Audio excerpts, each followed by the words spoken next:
Hi, my name is Michael, and this is The Slice, and today we're interviewing Mike Bladen. Hiya, Mike. Hi, mate. You okay?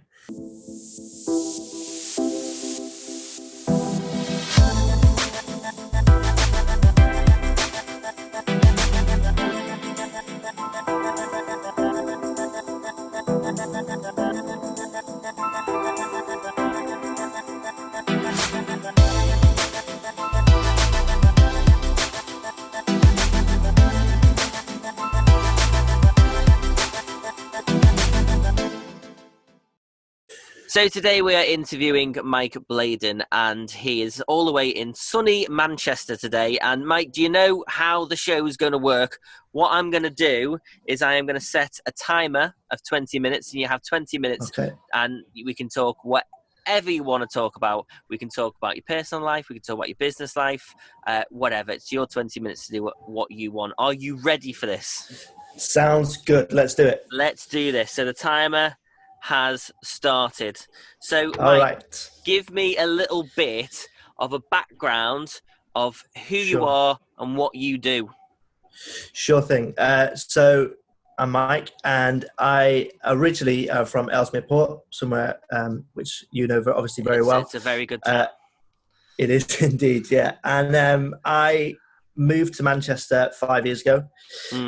I was on tour with my band. We used to have a small sort of indie record deal, and we were touring the UK. And I met my now wife during that tour. So she sort of dragged me from. I was living down south at the time. She dragged me back up north, which my mum was quite happy about. And we moved in together. 5 years later, got married.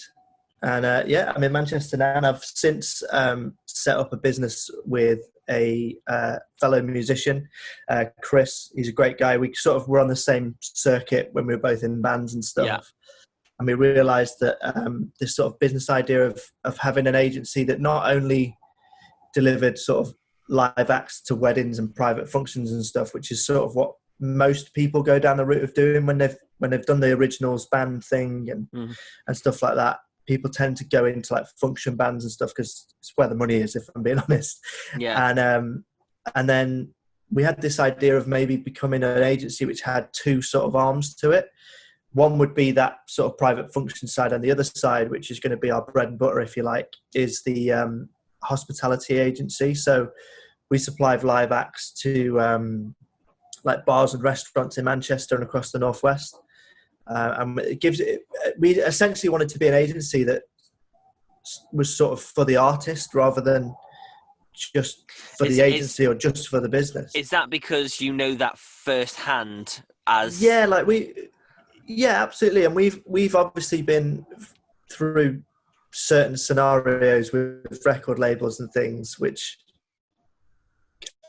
aren't too nice and get heavy, and we sort of felt like, well, why can't we do something that benefits everyone? So we are good for the venues because we come at a price which is not, sky high, but we also make sure the acts are paid. Obviously we have to be paid in a way that we can still function as a business, but we've worked out a business model in a way that everyone benefits from it, mainly the artists, because that's our background, Yeah. And with us doing not just private functions, with us supplying acts to venues and bars and restaurants and stuff, we give our artists a platform as well, so they can, show what they do and, drop in a few of their own songs and stuff like that, rather than just becoming another function band who plays weddings every Friday. Yeah, because you just get, I think you just get lost in the background of it all, don't you? Because there are so many people out there on that scene doing that. I mean, I know as a videographer side, because I go to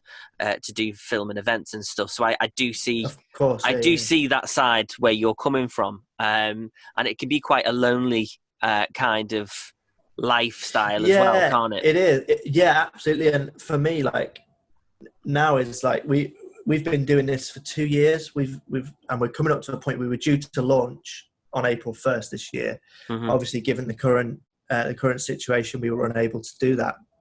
And we obviously had venues and acts and stuff on our books, and we saw our whole business within 24 hours just disappeared all the venues emailed. As soon as that announcement got made that bars and restaurants were to close, we were like, right, okay. And then all of our income just disappeared. Like literally in a matter of hours, we were getting emails saying we're cancelling this for the foreseeable, this, and this. But then on the other hand, we've got all our acts who, that's their living. That's how they pay their rent. Are getting in touch with us saying, well, what happens now? What do we do? And we were like, we don't know. We don't know. No one's ever been here before. So we did feel a bit out of it and a bit lonely, because we with us being a startup as well, we're not like the big agencies that you see, doing huge venues and stuff like that. And we're only starting out ourselves. So it was a lot of what we were doing was based on trust with our artists and with our venues and stuff like that. And now this has given us the time to sort of work on the business and get it to a level where when we come out of this, I have no doubt that our industry, the entertainment industry, is going to be one of the ones that is relied on by, the general public and venues. Yeah, I think you're right there. Back into it. Yeah, you are right there, because I think, we're coming out of this kind of austerity, this kind of moment of, we're unsure what's happening.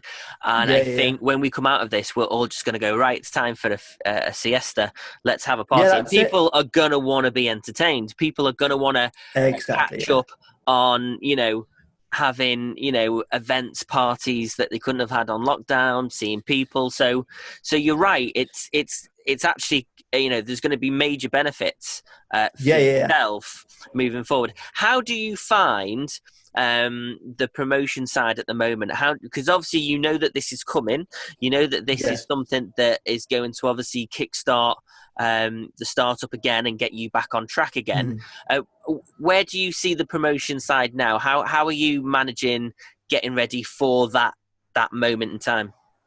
Well, funny enough, I had a Zoom meeting with Chris, my business partner, yesterday about that and how we're going to do it, and we sort of struck a chord with, excuse the pun, we sort of struck a chord with how we can do this. And the way we're going to do it is we're looking now, obviously venues are going to open, and it's not going to be, they're not first on their list is not going to be, let's book an acoustic act for, what I mean? They're going to want to get their business up and running again. So what we've said is we can maybe look at doing an artist showcase. So rather than it putting 4 acts out across the region for the first night that everything opens, we bring all our acts into one venue and we put on a big night.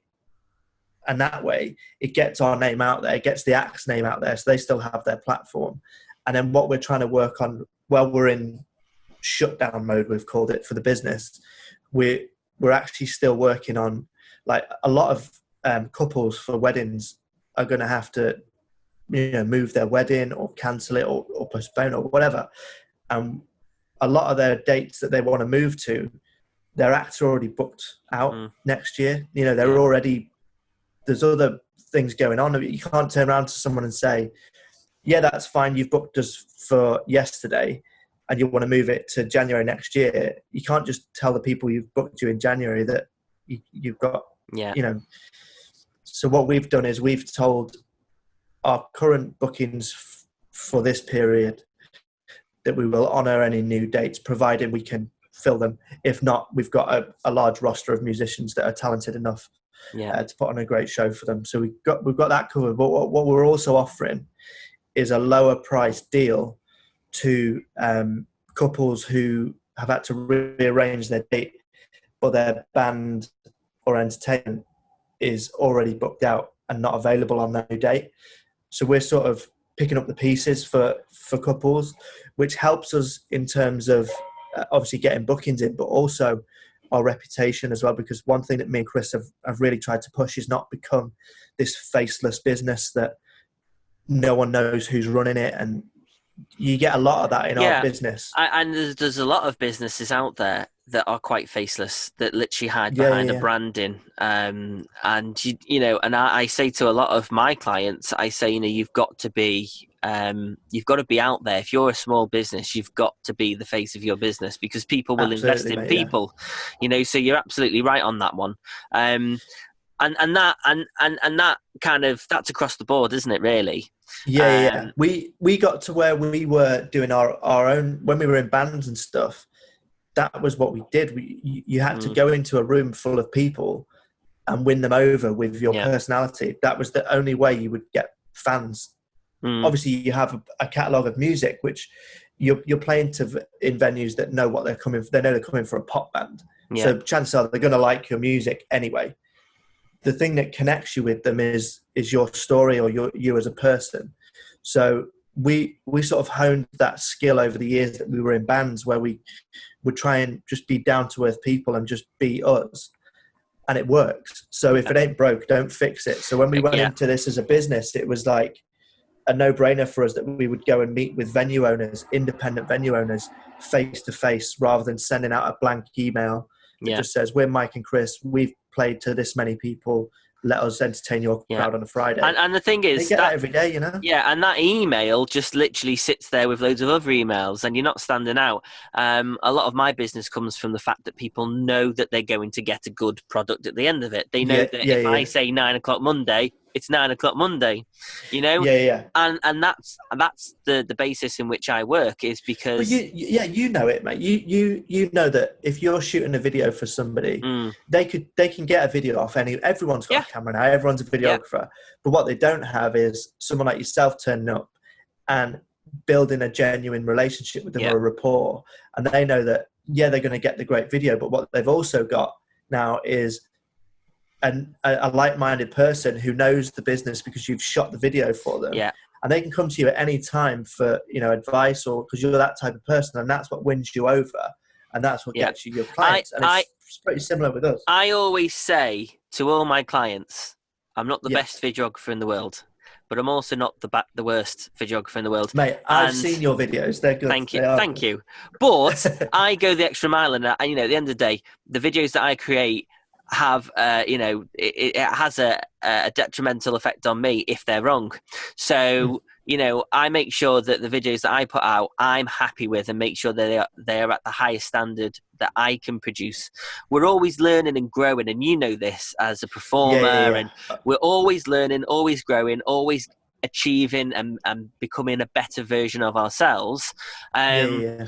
and I really think it's amazing what you're doing. It sounds like you've looked at the industry that you love, because, you know, It's, music do you know what, is mate? As well, it's a broken industry. Like, there's no mm, doubt about it. It's so broken. such a The shame, though, industry isn't we it? come from, it's awful. Yeah, like you see, and a lot of people blame it on like these TV talent shows and stuff, but it's not at all. It's the people at the top who make the money, and that's why it's broken. And if you strip everything back, all our industry comes down to it. It's the same with like the theatre industries. Mm, You know, they've just gone through loads of closures and stuff. All it comes down to is people who are passionate about that art form. And if yeah, you're passionate enough about the art form and your projects have got heart to them and soul, then I have no doubt that it will win. That will win over yeah, everything. You know, and to be exactly. successful, like we sorry to cut you off there. Yeah, it's okay. We have like we have conversations all the time about different parts of the industry, and I could talk for hours about it. But at the end of the day, mate, it's like, as long as you are confident in the product you're putting out, and you're confident in yourself, and you're true to what you're doing, Mm, then the rest will just fall into place. And that's what happened with me and Chris. Like, Chris came from a really messy sort of breakup, if you like. Fans, bands, everything just stopped for him. And then my side of it was more within the band itself. Like, we almost agreed that it wasn't working anymore, but it wasn't through anyone. It wasn't anyone's fault. It wasn't even like we fell out of love with it. yeah, It was, but like I saw an interesting thing the other day where someone said, it's not, if you fall out of love with what you're doing, you got to stop doing you're it. in it. Well, yeah, but you're also, if you're only doing it because you love it, then you're in it for absolutely the wrong reason. Yeah. Like if you're a delivery driver who loves your job and you're delivering, I don't know, you're delivering sweets to a shop, right? You're not delivering them because you love sweets. You're delivering because the people you're sending them to love sweets. Yeah. It's the person on the receiving end of what you're doing. So for me, if I fell out of love with music and stopped doing it, that's a very selfish thing for me to do. And I realized that what I love is other people loving music. That's why I do it. So you've adapted from being the musician, and you're now moving into this transitional period of going the other side. And don't get me wrong, like I love playing music. Like I will always love it. It's like it's amazing what it can do. But for me, music is more than just me getting something out of picking up my guitar or whatever. Yeah. For me and for Chris, it's the same. For us, we'd be in a room and to watch an audience love what we're doing and love what they're hearing. That's the gratification for us, not the X amount of money at the end of the night. It's what music can do for other people. And that's where this sort of business idea comes from, is that what we can do for others. And obviously we're going to earn from it and it's going to pay for the roof over our head. But we both said, as long as our bills are covered. Yeah. And isn't that the dream? You know, as long as you can pay your bills and live reasonably comfortable and invest in your business and be able to go out and buy the lenses or the cameras or the equipment that you want, to be able to just go, we can buy this, we can buy that, and not be greedy and just have. I mean, don't get me wrong. We're obviously going to build the business, and if it gets to a point where me and Chris can go, right, let's give ourselves a big bonus and buy a house each, then great. You know what I mean? Why not? Yeah, or a camper van. Yeah, or a camper van. Yeah, and if we get to that point, I know that we've got to that point by helping hundreds of people, whether they be audiences who just wanted a night out and a night of enjoyment. We give them that, but we also give the artists, because like I say, we've come from this horrible, like, broken industry, and we know that there's young artists that haven't seen that yet. They've just seen the bright lights of it. Yeah, and if everyone gets sort of keep. Yeah, and I just want to sort of like keep them a little bit safe, if you like, so they can still do their projects and their albums and whatever, and we can help them with all that. But we can also give them these gigs that they get paid for. Yeah, exactly, and this is what I wanted to ask you as well. I mean, obviously, you know, we're both creatives, and I had an email yesterday regarding a video, and I gave them a quote, and they came back with how much, just for 2 minutes, and when I actually looked and I broke it down, I said, well, you know, I've given you a full day's rate there, but you don't realise there's 3 to 4 days worth of editing. There's storytelling, there's cutting down content, there's then syncing up audio, and then there's colour grading, and then there's loads, mate. It comes down to, do you feel that creatives are not getting the respect that they deserve? And in terms of musicians... do you feel that they are being exploited? Yeah. Do you know what's really funny? We obviously have to put a business plan together for, like, when you're applying for funding and stuff like that to get things off the ground. And one of the things I put in there was we did some market research on another agency, that sort of competition. And one thing they do is they charge the venues quite high, the artists very little, so they make quite a lot. And they are exploiting these young musicians. And one thing I always tell people, because so many acts come to us and go, oh, I'm playing this gig at like Manchester Academy next week, opening for such and such artist. And we're like, oh, amazing. But I know for a fact they've paid money to do that. Yeah. And it's like, you need to, one thing, if we can take one thing away from this meeting, is it's know your worth. Yeah, absolutely 100%. Know your own worth. And I would tell that to everyone until I'm blue in the face, mate, because like, we could have gone in and undercut wedding DJs and but where's your self-respect in that? You know what I mean? Yeah, exactly. Yeah. And but this is what a lot of these young up and coming musicians who are so talented are yet to learn, because they want what we all want. They want success and fame, and they want to be on the big stages and stuff, which is great. And you can get that. You can do that. But if you've not got any respect for yourself, then it's not worth doing. No, and you're absolutely right. And do you think that will ever change? That's a quick question to you. I hope so. I hope it does. I'd like to think it would, but then it comes back to these big talent shows, isn't it? That someone goes on as quite a credible acoustic act, takes his guitar on, and then week 4 of the competition, you see him with a bunch of backing dancers singing a hip hop track or something, and it's like, there you go. There's the problem. So. Yeah. But when you're tied into something like that, it's hard to turn around and say no. Like, I know a couple of acts that have been on shows like that and they've come off it, and you see them now. You can watch them on YouTube now. You can see like my story on X Factor and stuff like that. And don't get me wrong, it's done wonders for other types of acts and stuff. But for someone who is doing it for solely the love of music, then I don't think that's the, it just rips that personality out completely, doesn't it?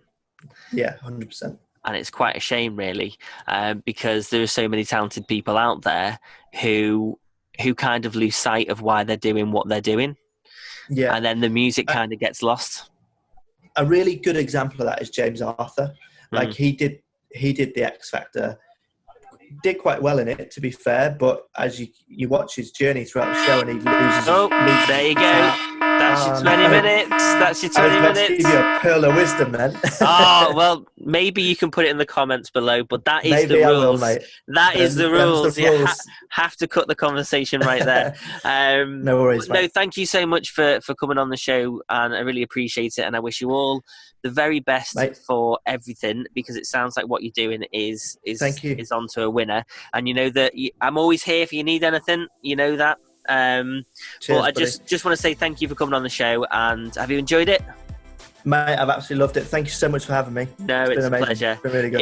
If anybody else would like to come on the show, all you have to do is drop me a message. If you like this episode, there are more on my YouTube, so please head over to my YouTube channel to have a little look at those. Thank you so much for watching, and I'll see you all very soon.